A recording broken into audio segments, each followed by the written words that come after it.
Bonsoir à tous, j'espère que vous allez bien. Je suis ravie de vous retrouver. Nous allons être ensemble pendant environ 1 heure pour un débat entre experts autour d'une thématique économique comme chaque mercredi soir, mais ce soir en particulier, elle concerne tous les Algériens. Ce soir, on s'intéresse aux produits locaux que l'on consomme. Est-ce qu'il est de bonne qualité? Est-ce qu'il respecte les normes et les standards de consommation? Plusieurs histoires de non-conformité des produits que nous consommons ont éclaté récemment. Est-ce que les sociétés ont des difficultés à se mettre aux normes, aux standards de qualité? Ou bien est-ce que c'est le contrôle qui est défaillant? La courbe, entre-temps, la courbe des maladies chroniques non transmissibles est grandissante et les spécialistes tous les jours tirent la sonnette d'alarme et visent directement surtout le mode d'alimentation et certains aliments que les Algériens surconsomment et qui a un impact direct sur la santé publique. Voici donc le sujet du débat de ce soir et pour le faire, j'ai le plaisir d'inviter Madame Mariam Hind Ben Mehdi. Bonsoir. Bonsoir. Et merci d'être avec nous. Vous êtes la directrice de l'École supérieure des sciences de l'alimentation et des industries agroalimentaires. Merci d'être avec nous. J'ai le plaisir également d'avoir Monsieur Hadj Bekouch. Bonsoir. Bonsoir. Et merci d'être avec nous. Vous êtes consultant et membre de l'Association de protection et orientation du consommateur et de son environnement APOS. Merci d'être avec nous. J'ai également le plaisir d'avoir Monsieur Ali Hamani, président de l'APAB, l'Association des producteurs algériens de boissons, et Monsieur Sami Koli. Bonsoir. Bonsoir. Le directeur de la qualité et de la consommation au ministère du Commerce. Merci d'être avec nous. Merci pour l'invitation. Alors, nous vous parlons donc de la qualité du produit local, agroalimentaire précisément, puisque des produits, il y en a beaucoup. Ce soir, on va se focaliser sur ce que nous mangeons. Alors que récemment, des associations des consommateurs et aussi des spécialistes tirent la sonnette d'alarme sur des excès de sucre, de sel, d'additifs dans nos aliments. Ce week-end, l'une des activités d'un groupe a été fermée, gelée. L'un des produits qu'il fabrique, à savoir une préparation pour un jus, serait révélé comme étant dangereuse à la consommation. Et ce, après avoir été commercialisé pendant plus de 10 ans quand même. Amel Msaïd, notre reporter, est allé récolter plus d'informations et connaître surtout votre opinion sur cette histoire. On regarde son reportage. Je fais pas confiance parce que quand j'achète un mélange avec 25 dinars, imagine que 25 dinars, on va donner un jus excellent. Celui là, il dit 75 ml, il dit par exemple 13 000. On dit que j'ai un mélange avec 1,5 litre 2005. Tu fahmes, il y en a des composants là, mais c'est normal. L'affaire Amila relance le débat sur la qualité des produits agroalimentaires fabriqués en Algérie. Cette préparation alimentaire qui s'appelle Amila et que le ministère du Commerce a pris toutes les dispositions, d'abord pour essayer d'encadrer ce phénomène, de retirer le produit du marché, d'arrêter la production de ce produit pour voir plus clair. Dans un communiqué, la société Promazidor, producteur du jus, rassure tous ses consommateurs quant à la conformité de ces produits. Mais au milieu de toutes ces données, que pense le consommateur algérien? Fait-il confiance aux produits de son pays? Les citoyens n'ont plus confiance pour nos produits locaux agroalimentaires. Vu la consommation des produits qui sont faits par les engrais, produits chimiques, ça engendre des maladies. Il y avait un communiqué où les elle est négative là, j'évite. D'accord, mais sinon globalement sinon globalement non, il y a toute une confiance. Bon, احنا نشوفوا المكونات انا جو في كونفيونس يعني لان عندنا دوله وعندها مخابر وعندها يعني من المفروض يعني المنتوج قبل ما يدخل للسوق تكون الدوله نتاعنا وخاصه وزاره التجاره تكون هي يعني فوتاته على مخابر. Selon l'article 12 de la loi 09-03 relative à la protection du consommateur, le producteur a l'obligation de l'autocontrôle. Chaque opérateur économique est tenu de respecter une disposition légale qui est l'autocontrôle. Ça veut dire qu'il ne peut mettre sur le marché un produit non conforme, il ne peut pas mettre sur le marché un produit qui n'a pas la qualité réglementaire. C'est ça le visa. Il est clair que l'autocontrôle est nécessaire pour garantir sa pérennité sur le marché, mais est-il suffisant? Le ministère fait des contrôles.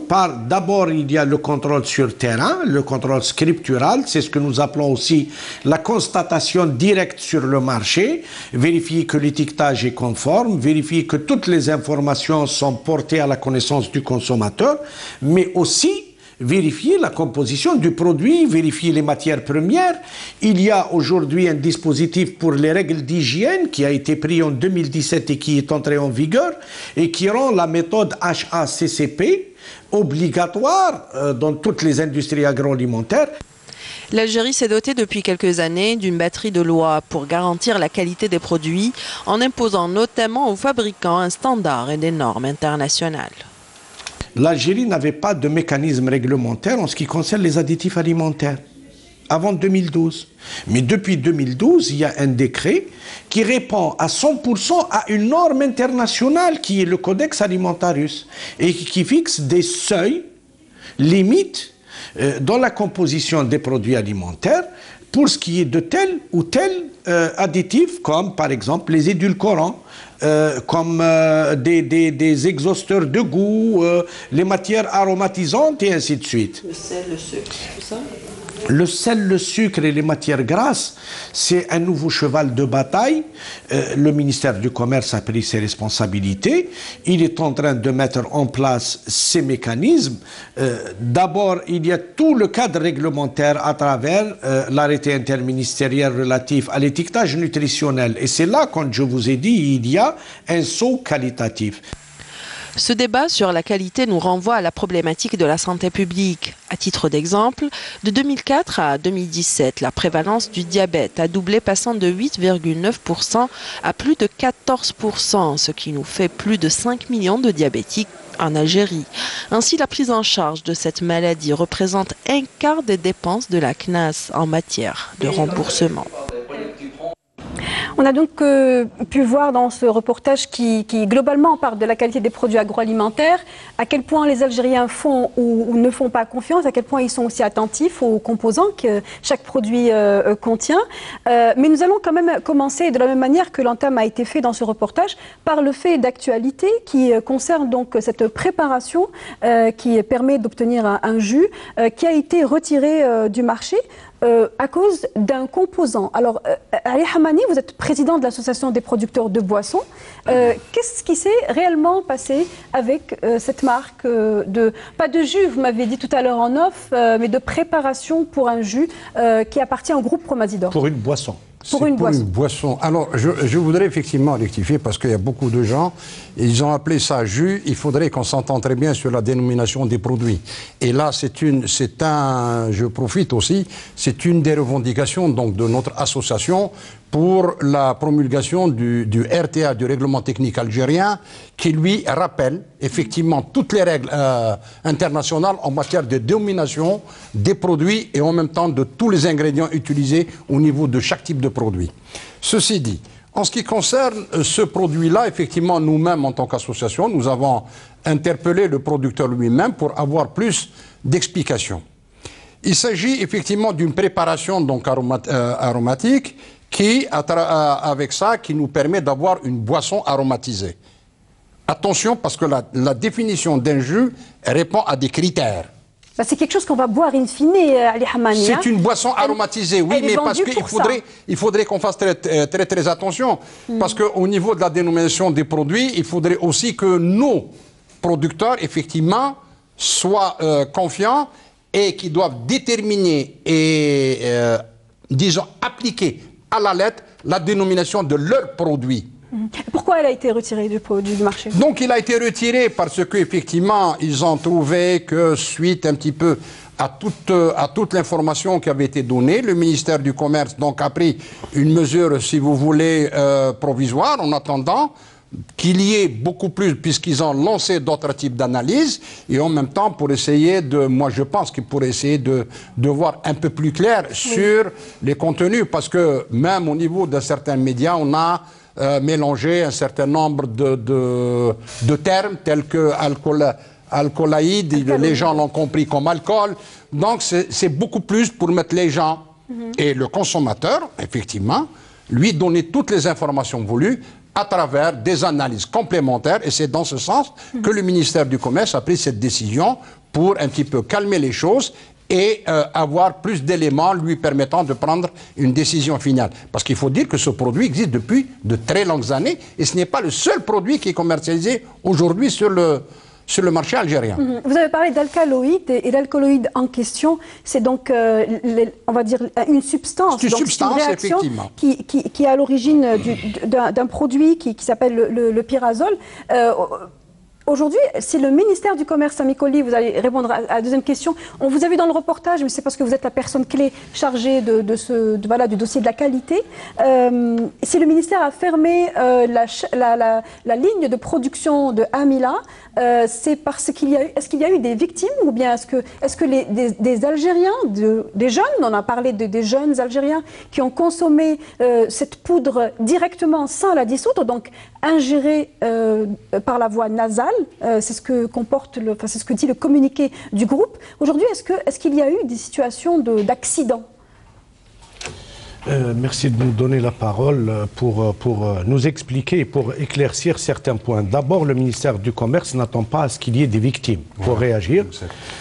Nous travaillons sur deux flancs, si vous voulez. D'abord, le volet préventif et le volet répressif.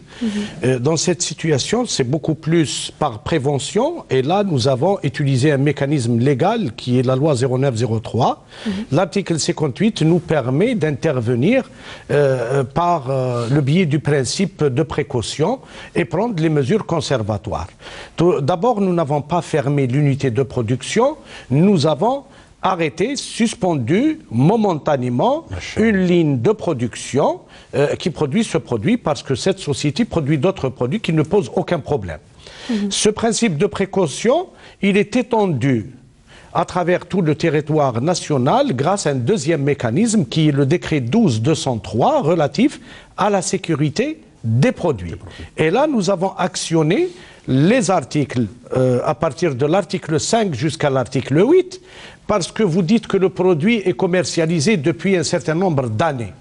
Cela ne le dispense pas du contrôle régulier qui est effectué sur tous les produits similaires et même les autres produits alimentaires. Parce qu'il y a une évolution technologique. Le savoir évolue aussi. On peut découvrir certaines choses qui n'étaient pas avant possible de découvrir par le biais analytique.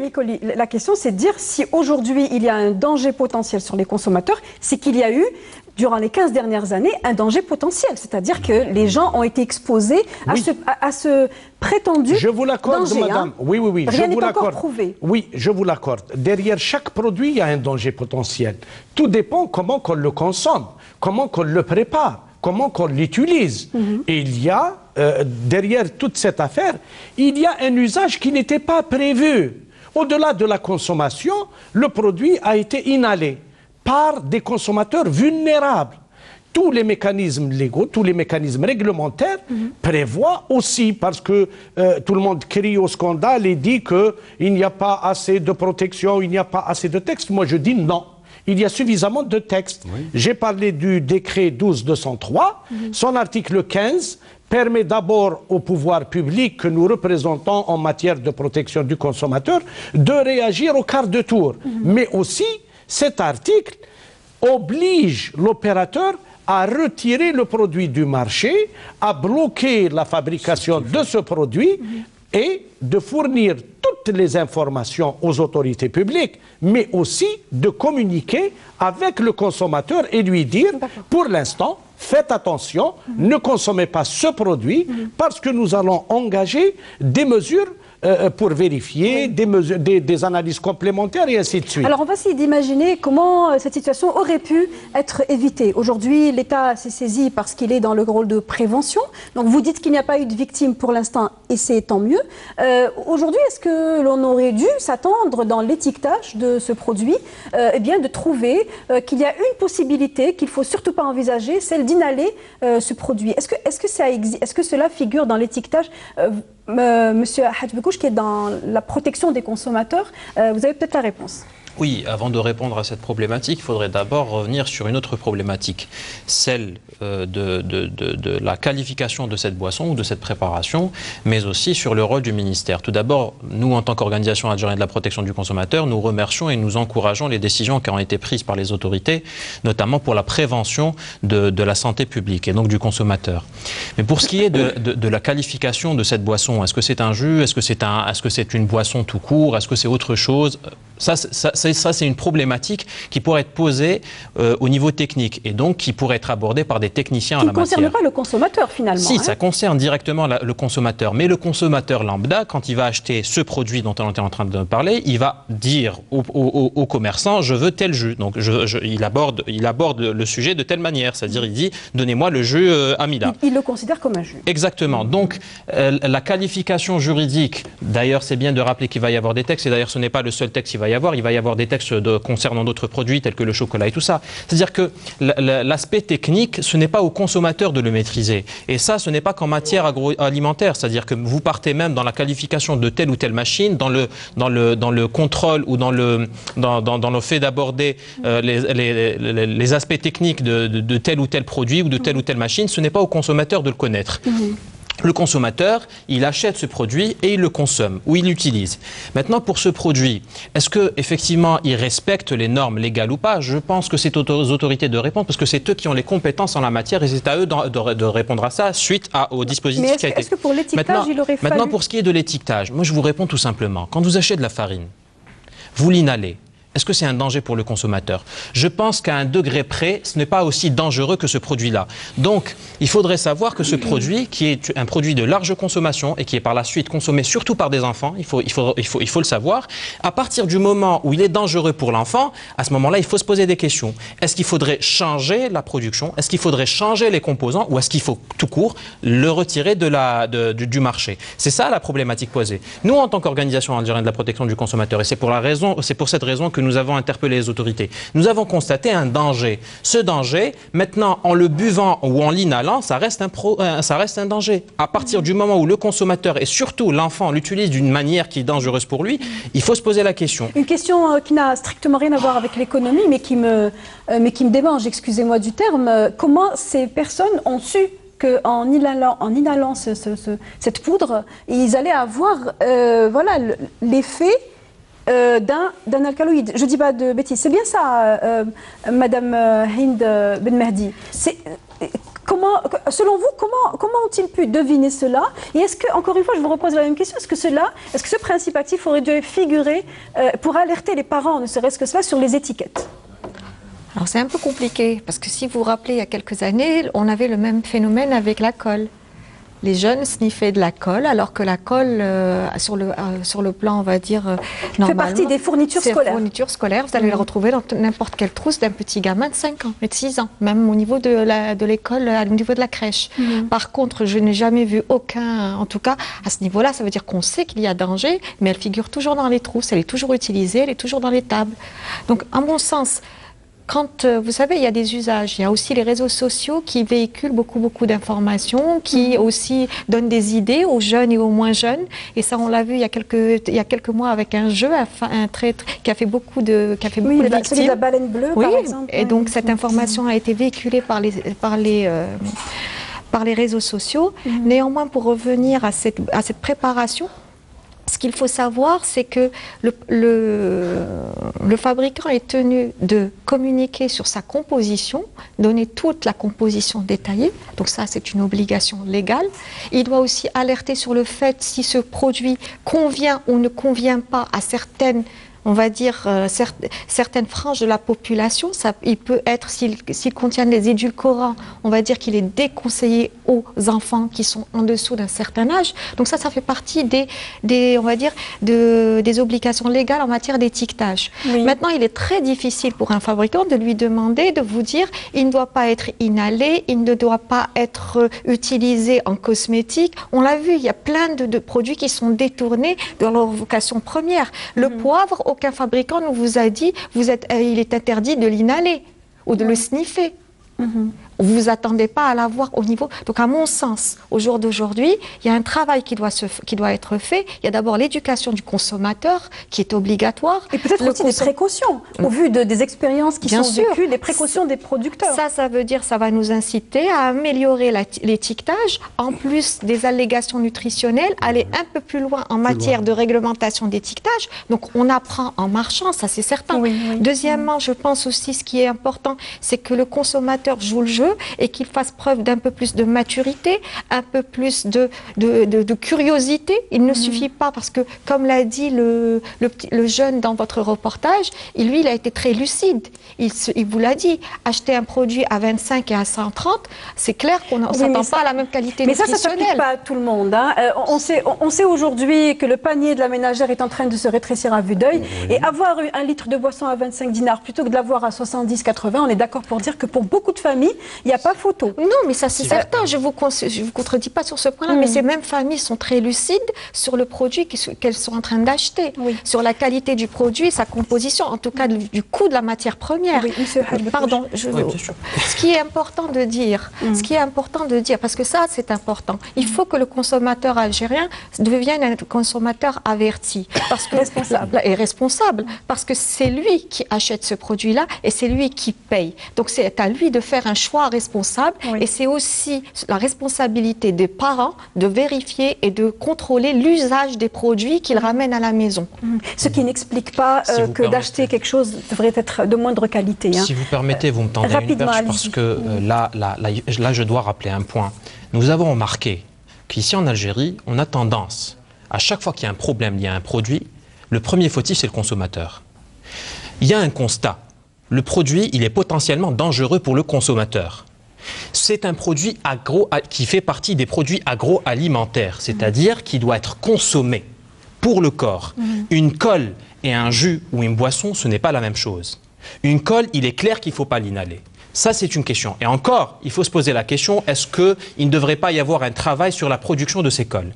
Mais quand il s'agit d'un produit agroalimentaire, dès lors qu'il intègre ou qu'il rentre dans le corps et qui devient dangereux, c'est une question à se poser.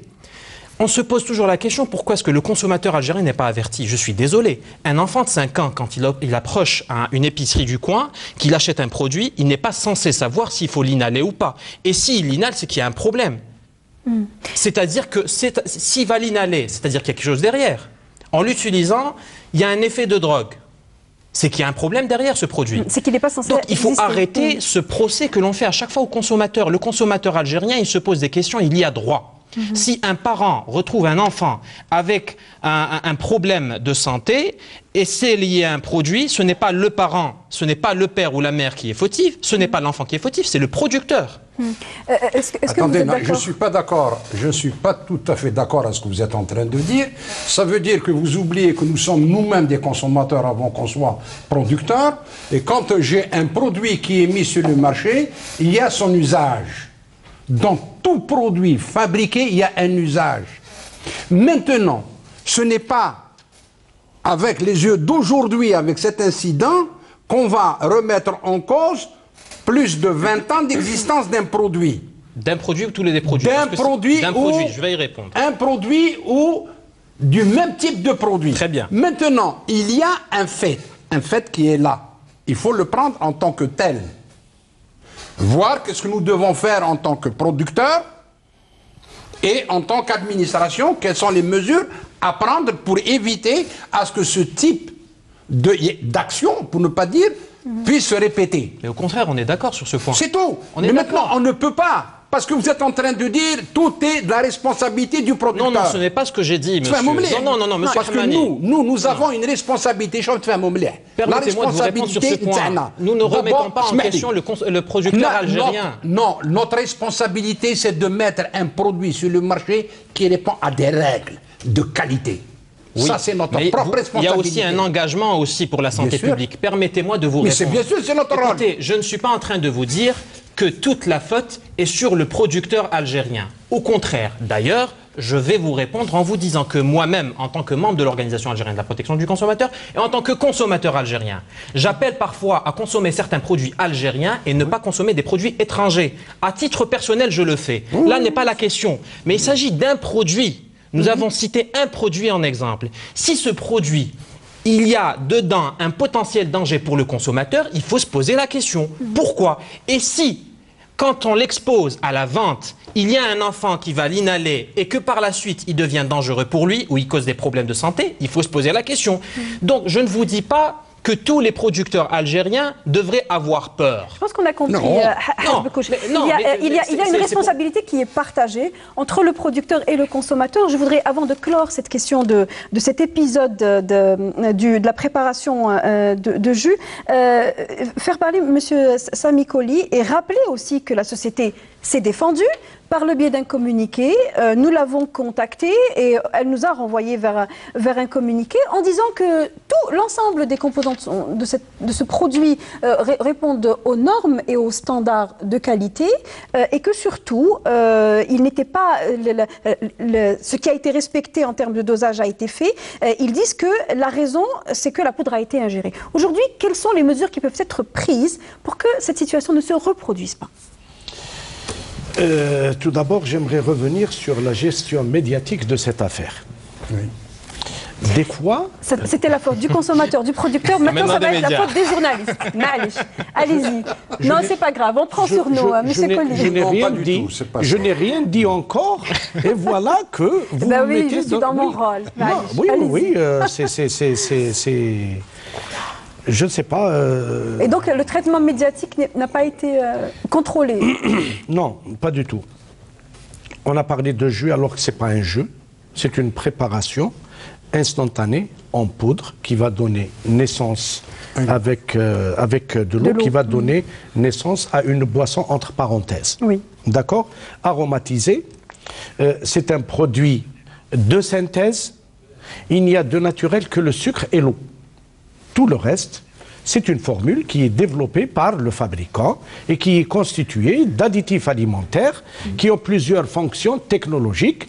Ajouté à cela, vous avez l'arôme artificiel, parce que ce n'est pas un arôme naturel. Oui. Ça, c'est une explication des premières analyses et examens qui se dégagent de la prise en charge de ce dossier. La gestion médiatique, je m'explique, madame, et je ne vais pas incriminer les journalistes, au contraire. Je les remercie d'avoir réagi, sauf qu'il faut donner la parole aux spécialistes. Là, on a parlé d'alcaloïdes, d'autres parlent d'alcool. D'autres parlent d'une substance, je ne sais pas moi, dopante. À effet neurologique. À effet neurologique. Ça. Oui. Je n'ai pas vu un spécialiste en médecine parler de cette affaire ou d'essayer d'expliquer ce que c'est un alcaloïde, ce que c'est de l'alcool ou une autre substance. Oui. Dans le calme et la sérénité, le ministère du Commerce a pris en charge ce dossier. Il est en train d'engager des vérifications analytiques, tout d'abord, mais aussi de lancer une réflexion sur le mode de présentation du produit, sur le mode de commercialisation du produit, de l'usage auquel on n'avait pas pensé. C'est ça l'objectif. Et là, nous avons élargi cet examen, cette réflexion à tous les produits similaires, c'est-à-dire ce n'est pas seulement cette marque ou cette société qui sera concernée. Là, on a pris nos responsabilités. Maintenant, aux autres de prendre leurs responsabilités. Ils vont devoir donc se conformer à un nouveau type de réglementation. Madame, j'ai dit que le texte essentiel qui a été actionné, c'est le 12203. Et c'est un texte magnifique qui concerne la sécurité des produits, même si, par exemple, tout à l'heure, vous avez parlé et vous avez dit que le produit a une vingtaine d'années d'existence. 15 années d'existence, oui. Mais il y a une évolution technologique. Aujourd'hui, il y a un appareillage nouveau en termes d'analyse. Il y a de nouvelles méthodes d'analyse. Il y a l'école supérieure qui peut nous accompagner. Il y a une réflexion scientifique qui peut être engagée. Et on va demander un effort supplémentaire à ces fabricants pour essayer de revoir le mode de présentation. Pourquoi pas préparer carrément cette boisson et la vendre au lieu de vendre la poudre instantanée avec le risque d'inhalation chez un consommateur vulnérable. Et là, je m'explique. Ce n'est pas seulement la responsabilité de la famille, mais c'est la responsabilité de tous qui est engagée. Justement, les composants d'un produit lambda, agroalimentaire, aujourd'hui, est-ce que l'on peut dire que sur le plan de l'étiquetage, Mayem Ben Mehdi, on peut faire confiance aux producteurs en disant tout ce qui est dedans est écrit. On parle des additifs notamment, un certain nombre de produits qui sont craints par beaucoup de consommateurs, mais qui sont peut-être ingérés à leur insu. Aujourd'hui, est-ce que les producteurs sont à la page? Alors, sur le plan réglementaire, ils sont tenus de bien spécifier tous les composants qui rentrent dans la composition d'un produit alimentaire. Alors, maintenant, et ça existe partout dans le monde, vous aurez certains fabricants un petit peu malveillants qui vont essayer de frauder, donc qui ne vont pas effectivement énumérer tous les composants, toutes les substances qui sont utilisées. Néanmoins, il y a des outils, il y a l'outil de l'autocontrôle qui est obligatoire par le fabricant lui-même.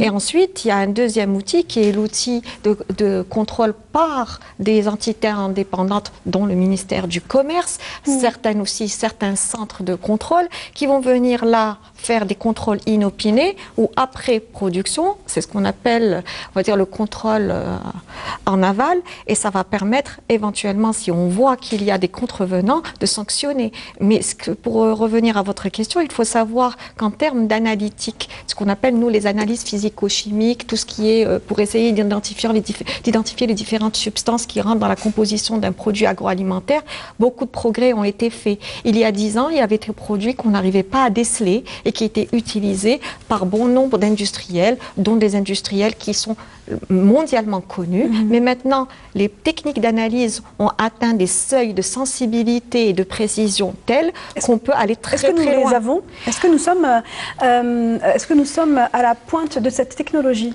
Alors, à la pointe, peut-être pas, mais on travaille pour atteindre les standards internationaux. Pour bon nombre de substances, nous sommes en mesure d'apporter ces preuves, c'est-à-dire de pouvoir contribuer à ces mesures de contrôle.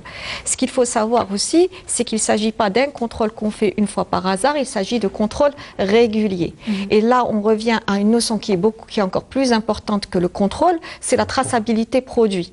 Parce que c'est ça on va dire, je pense que le cœur de la bataille en termes de qualité agroalimentaire, c'est de mettre en place tous les outils qui nous permettront de retracer la vie d'un produit depuis le champ, depuis l'animal qui produit la viande, le lait ou encore l'arbre qui va vous donner des pommes ou des poires, jusqu'au consommateur, en passant par la chaîne de fabrication et la distribution. Pourquoi j'en parle? Pour revenir, parce que la traçabilité est importante pour retracer l'origine du produit, mais c'est cette traçabilité aussi en aval qui va vous faciliter des mesures de rappel ou de retrait de produits. Parce que c'est comme ça que vous allez savoir où votre produit a été distribué, chez qui, et c'est ce qui va permettre aux autorités et aux fabricants de rappeler très très rapidement le produit agroalimentaire. En sachant précisément quels sont les quotas ou quelles sont les quantités qui sont touchées par le... Et à ce moment-là, ça nous permet de rappeler ces lots, d'appliquer le principe de précaution pour protéger le consommateur, et ça permet aussi de prouver que le fabricant est coupable ou alors de l'innocenter. Et ça permet aussi, parce qu'il faut savoir que la chaîne de l'agroalimentaire est une chaîne complexe qui fait intervenir un grand nombre d'acteurs. Il n'y a jamais un seul acteur, et ça permettra à ce moment-là de savoir qui est contrevenant exactement. De fixer les responsabilités. Où est la défaillance? Cette histoire nous rappelle également les composantes. On sait que dans l'étiquetage, s'il n'y a pas toujours, vous l'avez dit, Hind Ben Mehdi, il n'y a pas toujours une information pertinente et exacte sur les composantes. On a quand même pas mal évolué sur les quantités de sucre, de sel, les valeurs énergétiques des différents produits. De nombreuses étiquettes sont très bien renseignées sur ce plan-là. Pourtant, la Poste, qui est l'association de protection des consommateurs que vous représentez, Haj Bekouch, a récemment pu identifier des quantités de sucre importantes dans le café via une analyse. Et pas seulement. Alors, c'est une histoire qui a défrayé la chronique. Qu'est-ce qui a été fait par la suite? Excusez-moi. Quelle a été la suite, je veux dire? pour aborder cette thématique, il faut d'abord parler de l'étiquetage. Effectivement, le producteur est tenu de mettre dans son emballage, dans son étiquetage, tous les contenus qu'il y a dans le produit et les ingrédients. Le problème qui se pose par contre, nous avons par exemple, j'ai un exemple qui ne date pas d'il y a plus d'une semaine. Il y a une marque, dont je éviterai de citer le nom pour le moment. Oui. Il y a une marque, dans son étiquetage. Alors, cette même marque a produit du riz et du pois chiche. D'accord? Donc, sur les deux produits, pois chiche et riz, vous allez voir les mêmes valeurs énergétiques. Il y a deux tableaux. Vous allez voir les deux tableaux, ils mettent les mêmes valeurs énergétiques. C'est un peu bizarre. Donc, il y a un problème. Effectivement, il y a une loi. Effectivement que le ministère et les autorités font le rôle et essayent du mieux qu'ils peuvent parce qu'il y a tellement de dérapages, tellement de contrevenants, tellement de problèmes sur le terrain qu'il est impossible d'aborder toutes les problématiques et tous les problèmes qu'il y a sur le terrain, du moins en quelques années. Ça nécessitera un peu de temps. Mais le problème est posé. La production algérienne, il y a certains producteurs, pour ne pas viser tout le monde, il y a certains producteurs qui ne respectent pas la loi. Et c'est eux qui vont venir ternir l'image de tous les producteurs algériens. C'est ça le vrai problème en Algérie. Nous, en tant qu'organisation algérienne de la protection du consommateur, et je tiens à le dire sur ce plateau, notre rôle n'est pas d'attaquer le producteur algérien, au contraire. Le consommateur algérien a besoin du producteur algérien et vice-versa. Au contraire, nous valorisons le produit algérien et nous voulons, par contre, qu'il y ait un produit algérien sain, bon pour la santé. Et là, vous m'avez tendu la perche pour parler du taux de sucre qu'il y a dans certains produits et pas seulement, du taux de gras, de certains... et des substances, des additifs. Il y a un vrai problème en Algérie. La réglementation doit être revue. D'ailleurs, je pense qu'il y a un texte qui est prévu pour cela. Donc, je partage d'ailleurs la passion pour le droit, la même que pour M. Rollet. Donc, il doit y avoir une révision de ce point de vue-là. Nous avons remarqué qu'il y a par exemple 12% de diabète en Algérie. Et c'est dû à quoi? Au taux de sucre qu'il y a dans certains produits. Et là, je peux parler aussi... Je voudrais reposer quand même la question. La découverte de quantité de sucre dans le café. On sait que chez nous, en Algérie, les paquets de café sont très minimalistes. Ils ont Alors, il y a un texte. La tête. Arabica, Robusta, tant de pourcentage. Non, il n'y a pas tout le reste. C'est pas que le problème de l'Arabica ou du Robusta, ça c'est une question de goût. Par contre, il y a un texte. Il y a un texte relatif au café, à la production du café. L'article 19 de ce texte prévoit dans son dernier alinéa que le taux de sucre permis à ajouter est de 3%. Nous, ce qu'on a fait, et là d'ailleurs, j'interpelle M. Rollet en redisant ce que j'avais dit la dernière fois à la chaîne 3 pour dire que nous avons essayé de faire des analyses sur certaines marques, pas toutes. Et nous avons constaté qu'il y avait un taux de sucre beaucoup plus élevé que ce qui n'est permis dans la loi. Jusqu'à combien? 3%. Nous avons constaté qu'il y avait 14% dans certains produits. C'est ça le vrai problème. Et là, nous nous posons une question. Est-ce que c'est une question de contrôle ou est-ce que c'est une question de texte finalement? Nous, la solution pour nous à POS, c'est d'abroger le dernier alinéa de l'article 19 de cette loi, de ce décret, pardon. On va écouter Sami Colli à ce sujet. Pour cette question spécifique, je pense que nous nous sommes expliqués à plusieurs reprises. Tout d'abord, c'est une matière d'enrobage. Ce qui est toléré, oui, ce qui est toléré comme l'amidon, comme le caramel et ainsi de suite. Cette question, maintenant que le dossier a été réouvert, elle sera soumise dans un premier temps à tous les professionnels du café. Les torréfacteurs, quel que soit leur niveau, que ce soit les industriels ou les torréfacteurs traditionnels. Nous travaillons sur cette question aussi avec les chercheurs pour essayer de trouver des solutions palliatives. Le sucre, comme je l'ai dit, et j'assume cette responsabilité, l'alinéa dont parle mon ami de l'association sera revu. Vous voulez dire que le seuil de 3% va être revu à la baisse pour faire en sorte que les gens qui ont atteint 14... Il a déjà été revu à la baisse. Il a été déjà revu à la baisse. On était à 15%. Est-ce que le problème n'est pas beaucoup plus dans le contrôle? Parce que ce n'est pas une question de contrôle. Non, madame, ce n'est pas une question de contrôle. Le contrôle se fait par rapport à ce qui est arrêté sur le texte. Ce que ne dit pas mon ami de la Poste, c'est que même le ministère du Commerce a fait des opérations de contrôle, il y a des poursuites judiciaires. Nous n'avons pas à dire quelle est la société ou quel est le torréfacteur qui a été estimé en justice, puisque le dossier a été soumis à l'appréciation des juridictions compétentes. Vous faites votre travail discrètement, on va dire, c'est ça? Voilà. Non, c'est l'obligation de réserve. Et c'est aussi le respect des procédures légales et réglementaires. L'association n'a pas divulgué les marques.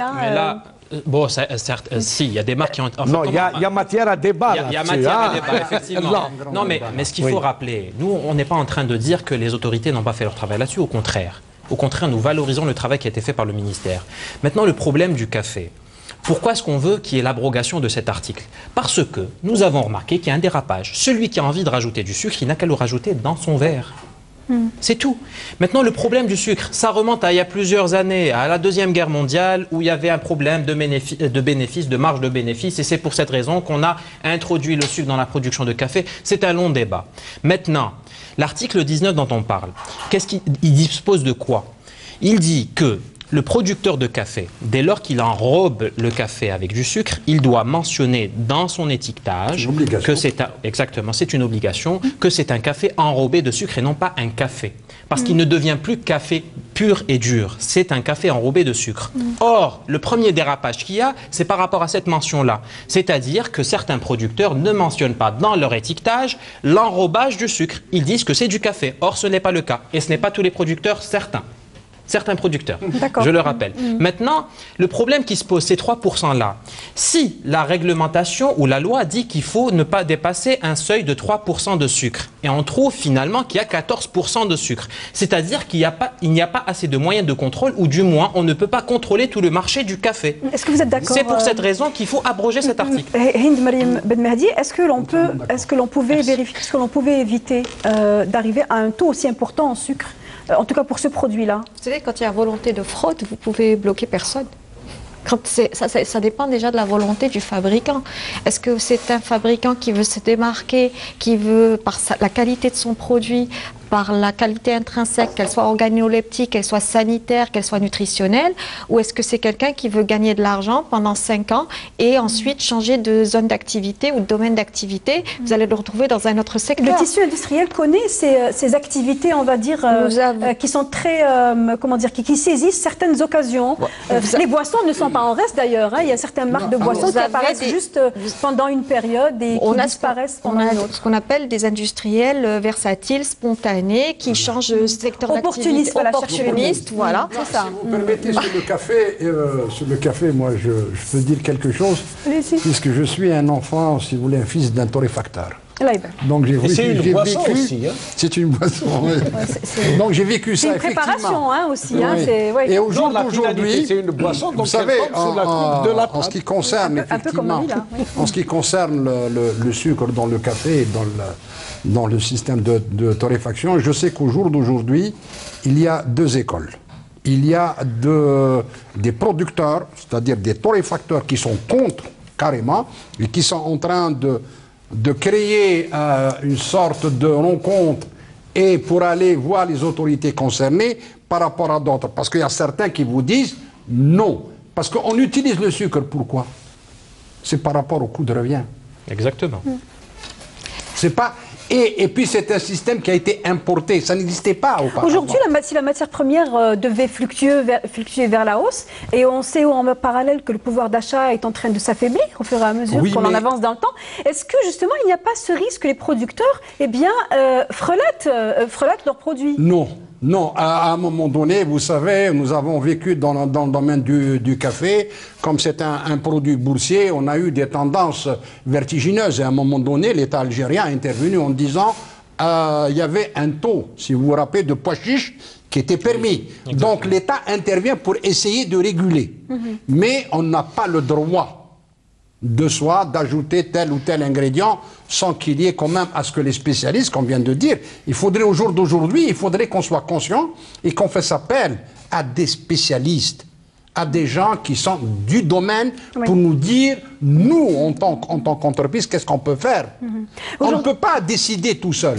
Ali Hammani, aujourd'hui, les producteurs de boissons ne précisent pas, ou en tout cas peut-être ne font pas suffisamment de pédagogie pour dire qu'il y a une différence dans la teneur en sucre lorsqu'il s'agit d'un jus, d'un nectar, d'un 100% fruit, est-ce qu'aujourd'hui les Algériens sont en mesure de savoir où est le vrai fruit du C'est exactement ce que j'ai dit tout à l'heure. Nous avons fait un travail en commun avec nos amis du ministère du Commerce, avec nos amis du ministère de la Santé, sur effectivement mettre en place un règlement technique algérien qui touche tout ce qui est jus, dénomination du jus. Et quand on dit le jus, qu'est-ce qu'il y a comme jus à l'intérieur? Quels sont les ingrédients qui sont autorisés ensuite? Et qu'est-ce que c'est qu'un nectar? C'est combien de jus il doit y avoir dans un nectar? Est-ce que dans le jus, est-ce qu'on doit ajouter du sucre ou non? Alors que dans un jus, il n'y a pas de sucre ajouté. Ça, c'est la loi. Et si vous voulez que nous, en Algérie, nous sommes en train, en ce qui concerne tout ce qui est alimentation, on se confère au Codex Alimentarius. Mais malheureusement, nous avons des produits, des boissons qui n'existent pas ailleurs. Les boissons à base de fruits n'existent pas. Donc, et c'est dans ce sens-là que nous avons demandé donc, à nos amis du ministère, c'est d'élaborer un règlement technique sur ces produits-là pour mettre de l'ordre. D'abord et en même temps pour que le consommateur puisse savoir qu'est-ce qu'il est en train d'acheter. Et d'imposer aux producteurs un certain nombre de règles. C'est une fois qu'on aura ces règles, et c'est là le ministère, effectivement, le système de contrôle va venir. Au jour d'aujourd'hui, vous avez des dénominations des produits qu'on trouve, mais malheureusement, un certain nombre de producteurs ne le savent pas. Mais notre rôle en tant qu'association, c'est effectivement de mettre de l'ordre. Des producteurs qui ne font pas partie de l'association, on est d'accord? Il y a des producteurs ici effectivement malveillants, mais ceci dit, quand on constate... Il faut les contrôler, il faut pouvoir identifier. S'ils sont malveillants, ils ne devraient pas exister. Nous avons un système. Quand nous constatons qu'il y a un produit, d'abord c'est un concurrent déloyal, qui est turc, nous interpellons le ministère, on leur envoie le produit, voilà ce qui est en train de se vendre sur le marché. Sami Koli, on n'a pas entendu parler de boissons qui a été qui ont contenu des éléments qui sont dangereux pour la santé, qui a été retiré. Est-ce que c'est le cas? Si, madame. Par exemple, on a eu à intervenir au niveau au moins de 2 wilayas, je peux les citer, Betna et Mascara, où il y avait une activité de fabrication, entre parenthèses, c'est pas une fabrication, parce que le mot fabrication est d'une noblesse c'est un process irréprochable, des gens qui utilisaient un édulcorant intense qui n'est pas autorisé en Algérie, cyclamate. Il est interdit. Et là, ils jouaient sur le prix aussi. Quand vous avez une boisson qui coûte 50 dinars et eux, ils la vendent à 15 dinars, là, il y a quelque chose qui ne va pas et on intervient. Et nous avons eu à fermer beaucoup d'unités clandestines. Et pour certains aussi, même qui étaient titulaires de registre de commerce, on en a fermé pas mal. Et ils ont été poursuivis en justice. Il y a eu même des jugements définitifs qui ont été prononcés par les juridictions compétentes. Alors, au moment où on a annoncé cette thématique, notamment sur les réseaux sociaux, je cite LinkedIn, où la page de l'émission est active, il y a une question qui revient de la part des internautes qui dit, est-ce qu'il existe aujourd'hui une liste d'additifs de conservateurs qui sont prohibés à travers le monde, mais toujours autorisés en Algérie, ou bien est-ce que nous sommes totalement en conformité avec les standards internationaux? Mariam Ben Mahdi. Sur le plan réglementaire, on se conforme au Codex Alimentarius. Il n'y a pas... Ça, c'est de toute façon, c'est une obligation. Et à ce donc ce qui n'est pas permis ailleurs ne l'est pas non plus chez nous. Il ne l'est pas à ce niveau-là. Je pense qu'il n'y a aucun souci à se faire. Maintenant, on revient toujours. Tout dépend de la qualité du fabricant. C'est là où il faut encourager les bons et sanctionner les moins bons, ou pour ne pas dire les mauvais. C'est là où l'outil de répression doit s'appliquer, tout en essayant d'encourager ceux qui sont en train de faire des progrès, qui sont en train d'améliorer la qualité de leurs produits, parce qu'il faut savoir qu'un produit ne s'améliore pas du jour au lendemain. Ce n'est pas comme une recette de cuisine où vous allez changer un ingrédient facilement. C'est tout un process dans la formulation, dans la stabilité du produit, produit, dans le vieillissement du produit. Donc ce n'est pas une chose aussi aisée. Est-ce qu'il y a une situation de fragilité de certaines filières d'activité agro-industrielles qui est plus sujette à être contrevenante et à donc exposer le consommateur algérien à des produits qu'il ne devrait pas consommer en excès? On parle du sucre, des additifs et des édulcorants également. Bon, effectivement, vous avez raison de parler de sucre. Vos chiffres sont effrayants en disant qu'on est en train d'attendre, on a doublé le taux de diabète en Algérie. Mais ce taux de diabète a doublé pour diverses raisons. Effectivement, nous mangeons trop sucré, trop gras, trop salé, et ça pointe les maladies cardiovasculaires. Pas seulement nous. Non, non. C'est un phénomène mondial. C'est un phénomène mondial. Pourquoi? Parce que nos habitudes alimentaires ont changé, parce qu'il y a aussi le street food et le fast food qui a pris place dans nos habitudes alimentaires algériennes, qu'on a délaissé notre gastronomie classique. Ça, c'est clair. Néanmoins, c'est vrai qu'il y a beaucoup de produits raffinés, transformés, qui sont extrêmement riches en sucre, en matières grasses. Il y a aussi des matières grasses énormément de gâteaux, et notamment on parlait des franges sensibles au début de l'émission. Les enfants, on leur sert énormément de produits, de gâteaux, de biscuits, donc c'est transformé, mais qui sont extrêmement sucrés. C'est extrêmement sucré, mais vous avez les biscuits industriels, les glaces, les crèmes, les boissons, mais vous avez aussi tout ce qu'on consomme dans les pâtisseries, à la maison, dans les fêtes. Nous avons un palais sucré. Pardon. On parle de l'industrie beaucoup plus. Oui, mais vous savez, c'est ça, hein, l'agroalimentaire, c'est aussi ce qui se vend au niveau de la pâtisserie. Oui. Ce sont des préparations culinaires qui sont vendues et consommées. Effectivement, et je pense que là, on a un travail à faire tous ensemble pour réduire ces taux de sucre et ces taux de matières grasses en améliorant la formulation pour que ce soit des produits qui aient une meilleure facture nutritionnelle. Mais néanmoins, ce qu'il faut savoir aussi, c'est que nos habitudes ont aussi changé en matière d'hygiène de vie. Nous sommes devenus beaucoup plus sédentaires. L'Algérien moyen bouge moins. Vous et moi, nous marchons moins, nous montons moins d'escaliers, nous bougeons moins. Donc automatiquement, il y a toute les facteurs de risque se sont accumulés. Mais nous, on parle du facteur alimentation, qui est quand même souvent visé par les spécialistes. Vous équilibrez. C'est directement lié vous savez. C'est un composé. Monsieur Had, vous voulez dire quelque chose? Oui, je voudrais dire quelque chose, par rapport à la consommation rapidement, de masse. Parce qu'il nous reste, me dit-on, encore 3 ou 5 petites minutes. D'accord. Alors déjà, pour ce qui est du sucre, moi je pense qu'il y a des moyens. Ce n'est pas que des moyens de contrôle qu'il faut avoir, mais des moyens de sensibilisation. Nous en manquons aujourd'hui d'un texte qui est la loi sur la publicité. Ça, c'est un gros problème.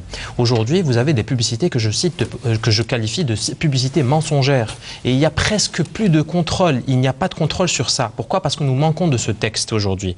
Vous voyez aujourd'hui des publicités qui utilisent des enfants pour consommer des boissons très sucrées.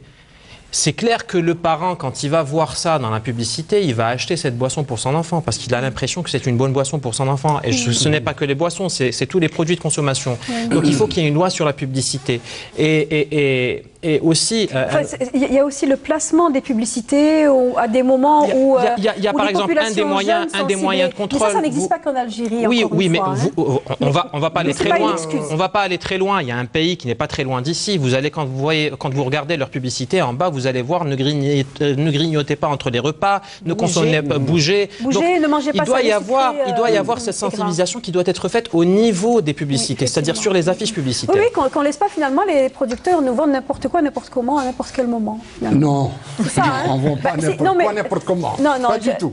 Nous, par contre, ce que je voudrais dire d'abord, en ce qui concerne, parce qu'on parle beaucoup de sucre et on le lie directement aux boissons.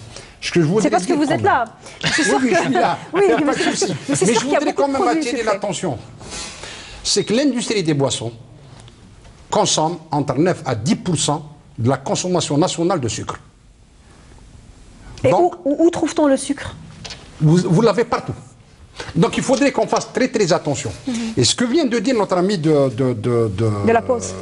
la Poste, c'est une des actions que nous avons demandées. Parce que dans le process, effectivement, de la réduction, dans toute la démarche, un des éléments, on avait dit que le ministère de l'Éducation a un rôle à jouer en matière d'information au niveau des écoles. Le ministère de la Jeunesse et des Sports a un rôle à jouer là-dedans. Et le ministère de l'Information a un rôle, et dans ce cadre-là, on a appelé à ce qu'il réglemente la publicité et l'utilisation des enfants dans le cadre publicitaire. Et ça existe à l'étranger.